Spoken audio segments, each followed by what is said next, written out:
Hi everyone, welcome back to Hope and Coffee. I'm Hope, and with me is my yet unnamed owl mug. So please leave, I may do a little poll or something about what his name should be once we get about three or four, options. What do we think? What do we think? What does he look like? He's kind of creamy white. He is really cute, and he came from a place called Pine and Pigment in Cumming, Georgia. No, take that back. He came from the Gibson Market in the collection in Cumming, Georgia. But anyway, we haven't yet named him. Today's episode is kind of going to be about a topic we had talked about in the past. And it was one that I was kind of excited to talk about because I was really I was impressed with the younger generation starting to take care of their skin. And I was I thought it was a pretty good thing. However, I did run across an article today that kind of gives me a little bit of a pause as to more thoughts behind that article.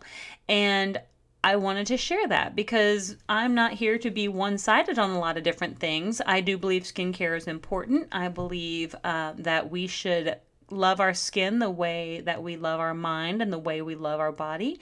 It should be something that we do out of love, self-love and self-care. But it shouldn't be done because it's trendy, and it shouldn't be done because we're forced to. And in a lot of other countries, such as Taiwan, South Korea, and some of the Asian countries, skincare is a way of life for them. They have such beautiful products that are so lovely on the skin. Most of their skincare products I have tried do not break me out.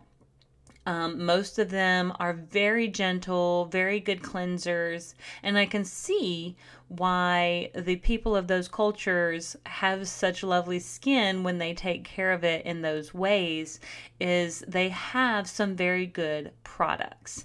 However, this particular article that I ran across today was actually about why Gen Z is aging worse than millennials. And they actually had a couple of points that I wanted to bring up, because I think it's important that we talk about both sides when we have a discussion, and I would love to hear your thoughts about what you think with regards to the way the generations are aging. So someone made a comment on, I think it was Instagram or something like that, because that's just one of the media platforms that I kind of indulge in every once in a while. And it was kind of comparing the people, I think it was the Golden Girls to Jennifer Aniston.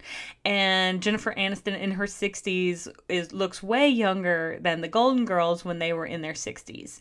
And they were just kind of making the comment of how come people today don't seem like they're aging the same way as people used to in the past. Well, one of it is because we did become more aware of ways to better maintain our skin.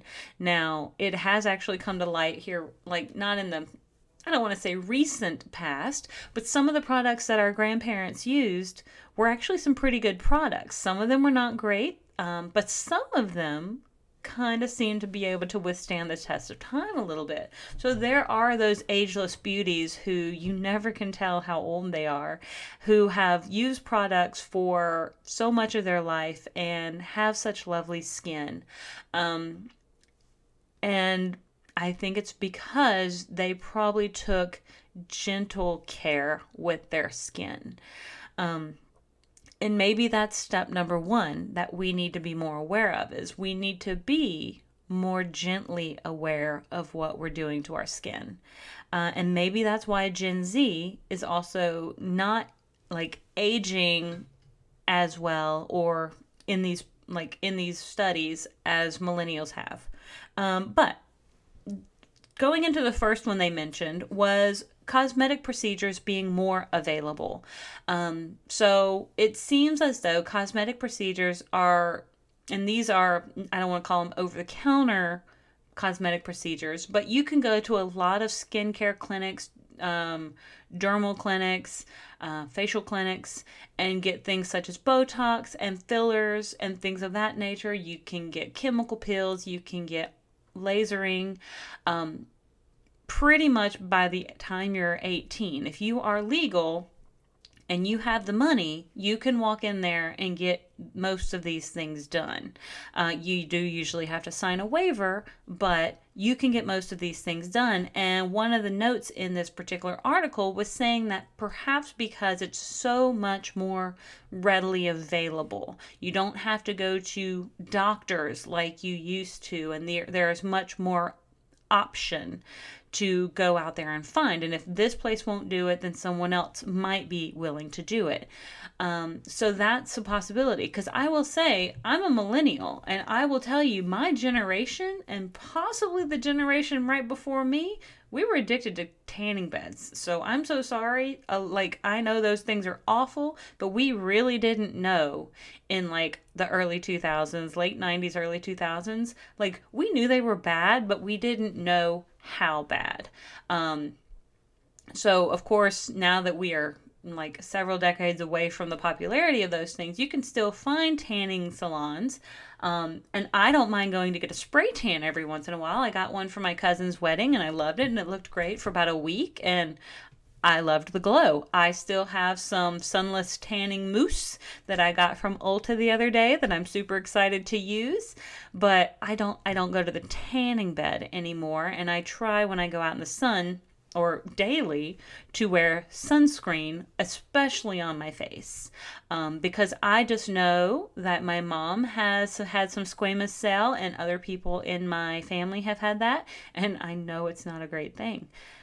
But moving back to the Gen Zs, so being more readily available to access cosmetic procedures, such as Botox and fillers. Those things can have an effect on the skin, and very few people under the age of 30 will benefit from those wrinkle releasing like techniques.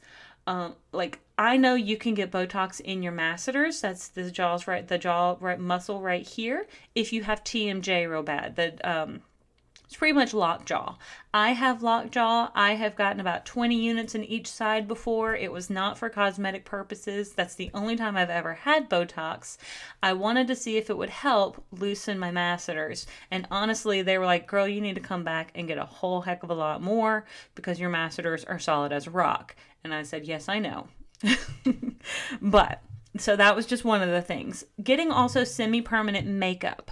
That is something that can also kind of age a person if they're too young when they get it, because your face has not yet finished settling and you don't really need it yet. But by getting those sorts of permanent or semi-permanent procedures done, such as eyebrows or lips or eyeliner, you can make yourself look aged a little bit more. Smoking and vaping was on the list, and I know vaping has been pretty popular. Now, me as a millennial, it wasn't like smoking cigarettes was kind of going out of style when I was in high school, so I never picked one up. Still have yet, at my current age, never picked up a cigarette of any kind.